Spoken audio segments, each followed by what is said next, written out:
3.5 मुहूर्तापैकी एक असलेला आज खरं तर दिवाळी पाडवा आहे. या दिवाळी पाडव्याच्या निमित्तानं विठ्ठल रुक्मिणी मंदिर समितीच्या वतीनं विठ्ठल आणि रुक्मिणी मातेला आकर्षक असे दागिन्याचा साज केलेला आपल्याला पाहायला मिळतो. खरं तर दुपारी 5 वाजता देवाचा पोशाख केला जातो आणि 5 वाजता विठ्ठलाला पेशवेकालीन असतील, शिवकालीन असतील अशा वेगवेगळ्या प्रकारच्या दागिने खरं तर विठ्ठल आणि रुक्मिणी मातेला परिधान केले असतात. आज दिवाळी पाडवा असल्यामुळे अनेक राज्यभरातून भाविक हे विठ्ठलाचा आशीर्वाद घेण्याकरता खरं तर येत असतात. राज्याच्या विविध भागातून भाविकांनी आज पंढरपूरमध्ये देखील मोठी गर्दी केलेली आपल्याला पाहायला मिळत आहे. आज विठ्ठलाच्या दर्शनासाठी जवळपास 5 ते 7 तासाचा कालावधी देखील लागत आहे.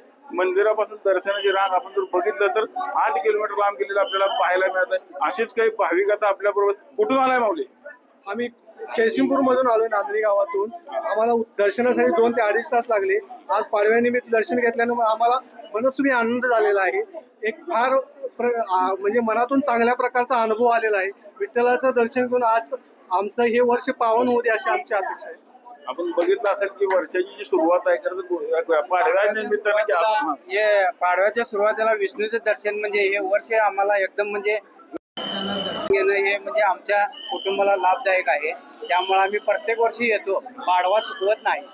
आपण बघितलं असेल की विठ्ठलाचं दर्शन हे पाडव्या दिवशी घेतल्यामुळे खरं तर त्यांना अनेक लाभ झालेले. त्यामुळे भाविक प्रत्येक पाडव्याला खरं तर विठ्ठलाच्या दर्शनाकरता येत असतात. आणि खास करून आज दिवाळीच्या पिरियडमध्ये म्हणजे वसुबारस पासून ते अगदी आजच्या दिवसापर्यंत मोठ्या प्रमाणात विठ्ठला रुक्मिणी दागिने देखील प्रदान केले. ते पाहण्याकरता देखील भाविकांनी आता मोठी गर्दी केलेली आपल्याला पाहायला मिळत आहे.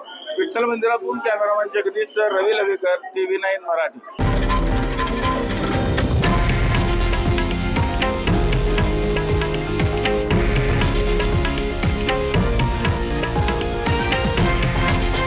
हे आहे देशातील नंबर 1 न्यूज नेटवर्क आणि आपण पाहत आहात TV9 मराठी, एकमेव.